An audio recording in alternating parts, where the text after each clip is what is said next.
Hello everyone, hello दोस्तों, welcome to our channel. मैं दीपक आप सभी का दीप रनिंग पॉइंट पर तहे दिल से वेलकम करता हूं। पूरी उत्साह और उमंग के साथ आप सभी का स्वागत करता हूं और हाजिर हूं दोस्तों आपके साथ करंट अफेयर की महफिल में। आज जल्दी जल्दी बातें करेंगे दोस्तों। 20 अप्रैल के जो इंपॉर्टेंट करंट अफेयर थे उसके बारे में बातें करेंगे। जो भी क्लास पेंडिंग है जल्दी जल्दी वे क्लास आपके पास आ रही है। ठीक है, उम्मीद करता हूँ वे क्लास आप जल्दी जल्दी नोट डाउन कर रहे होंगे, ऐसी उम्मीद मैं आपसे करता हूँ।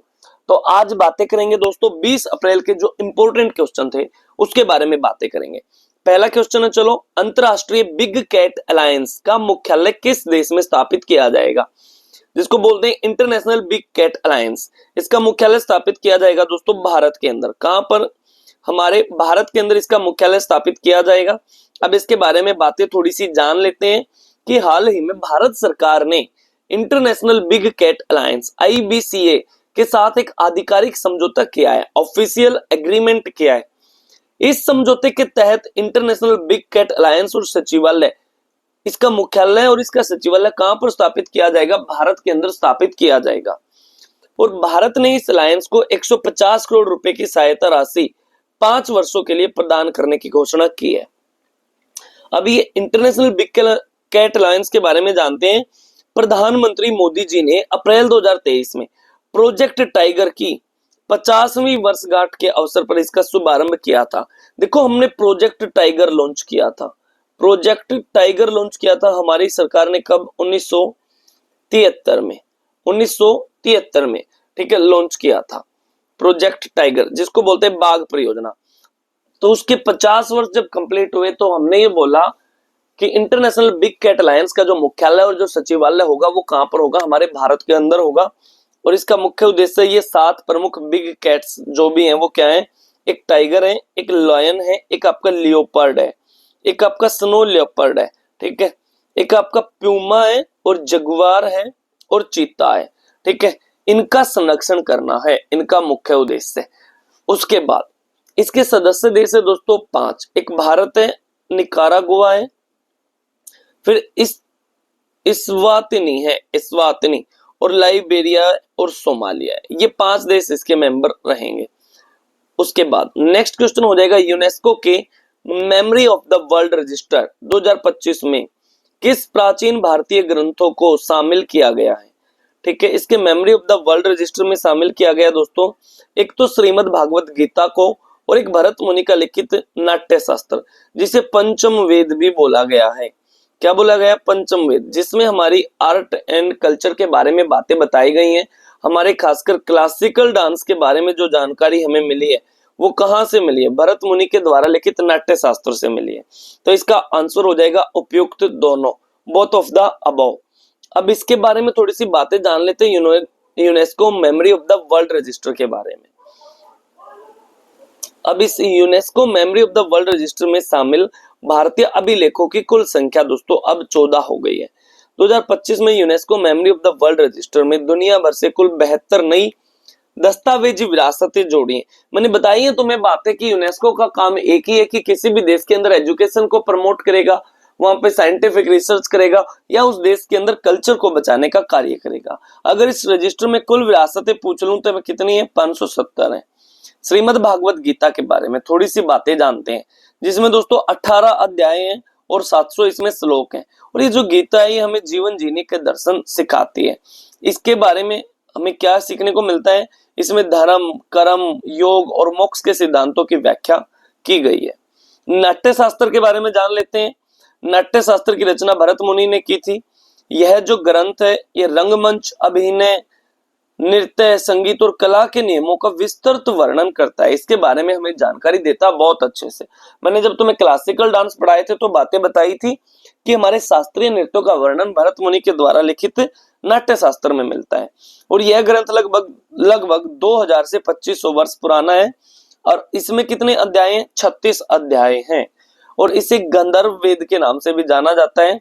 साथ के साथ इसको पंचम वेद भी बोलते हैं। क्या बोलते हैं? पंचम वेद भी बोलते हैं।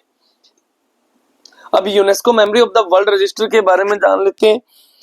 इसकी शुरुआत की गई दोस्तों 1992 में, 1992 में इसकी शुरुआत की गई थी। इसका मुख्य उद्देश्य है ऐतिहासिक और सांस्कृतिक महत्व के अभिलेखों को संरक्षित करना और उन्हें सभी के लिए सुलभ बनाना है।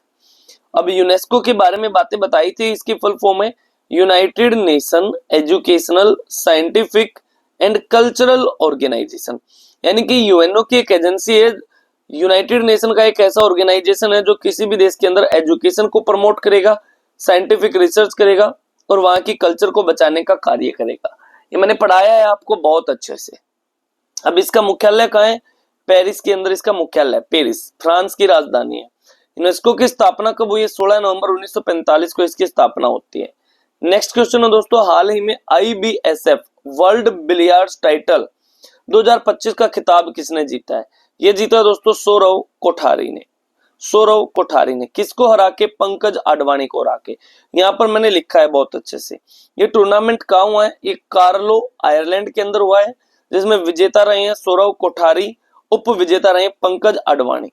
और IBSF की फुल फॉर्म क्या है? इसकी फुल फॉर्म है दोस्तों international billiards and snooker federation, जिसकी स्थापना होती है 1971 के दौरान और इसका मुख्यालय है कतर की राजधानी दोहा में। और सौरव कोठारी का मूल स्थान कहाँ है? कोलकाता से है। और सौरव कोठारी ने इससे पहले 2018 में भी वर्ल्ड बिलियर्ड्स चैंपियनशिप जीती थी। अब डायरेक्ट पर्सन आपसे पूछ लेगा कि सौरव कोठारी किस खेल से जुड़े हैं? सौरव कोठारी किस खेल से जुड़े हैं? बिलियर्ड से, आप बताओगे। आपसे पूछ लेगा पंकज आडवाणी किस खेल से जुड़े हैं? आप बताओगे किससे? बिलियर्ड से। आपसे पूछ लेगा PV सिंधु किस खेल से जुड़ी है? आपसे पूछ लेगा सोहेली अख्तर किस खेल से जुड़ी है? ऐसे डायरेक्ट पर्सन आपसे पूछता है। मैं बहुत अच्छे से कोशिश रहती है कि आपको स्पोर्ट्स करवा पाऊं, ठीक है। जो इंपॉर्टेंट क्वेश्चन है मैं सारे आपके लिए स्पोर्ट्स के लिए लेकर आता हूं, ठीक है। जो क्वेश्चन मेरे को इंपॉर्टेंट लगते हैं मैं लेके आता हूं, वरना करंट अफेयर का तो ऐसा है आप एक दिन में भी जितनी चाहो उतनी पढ़ सकते हो, ठीक है। लेकिन एक एस्पिरेंट होने के नाते आपको ये पता होना बहुत ज्यादा जरूरी है कि पढ़ने के साथ साथ छोड़ना भी क्या क्या है, ठीक है। तो ये भी आपको पता होना चाहिए। आप जाके देखोगे चैनल पर स्टैटिक जीके की एक प्लेलिस्ट बनी हुई है, स्टैटिक जीके की प्लेलिस्ट बनी हुई है, जिसमें मैंने स्टैटिक जीके के टॉपिक बताए हैं दोस्तों बहुत अच्छे से कि आपको कौन से टॉपिक पढ़ने हैं। वे टॉपिक आपको बहुत अच्छे से पढ़ने हैं, लगभग 40 टॉपिक होंगे वो। ऐसे ही इंडियन ज्योग्राफी पढ़ाई है मैंने बहुत अच्छे से, उसमें भी टॉपिक बताए हैं और उसके भी बहुत सारे टॉपिक मैंने आपको यूट्यूब पर पढ़ाए हैं। आप प्लेलिस्ट के अंदर जाके देख सकते हैं, ठीक है। नेक्स्ट क्वेश्चन हो जाएगा यहाँ का आपके लिए कि हाल ही में शहनाई, तबला और मसालेदार भरवा मिर्च को GI टैग प्रदान किया गया है, यह किस शहर से संबंधित है? ये क्वेश्चन आप मेरे को बताएंगे, जो भी आपके जवाब रहेंगे जरूर बताएंगे।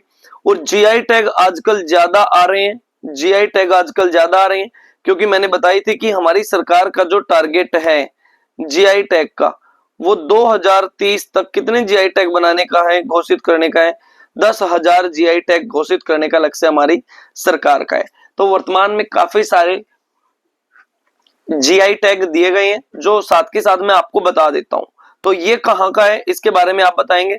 तो ये थी दोस्तों आज की क्लास, उम्मीद करता हूं आपको बहुत अच्छी लगी होगी, ठीक है। आपको बातें समझ आ रही होंगी, ठीक है। तो मिलता हूं फिर आपसे अगली क्लास में, सेम टाइम सेम जगह अगले दिन। तब तक के लिए एकदम सारे खुश रहो, मस्त रहो, स्वस्थ रहो, अपना ख्याल रखो और अपने घर वालों का ख्याल रखो। जय हिंद, जय भारत, वंदे मातरम।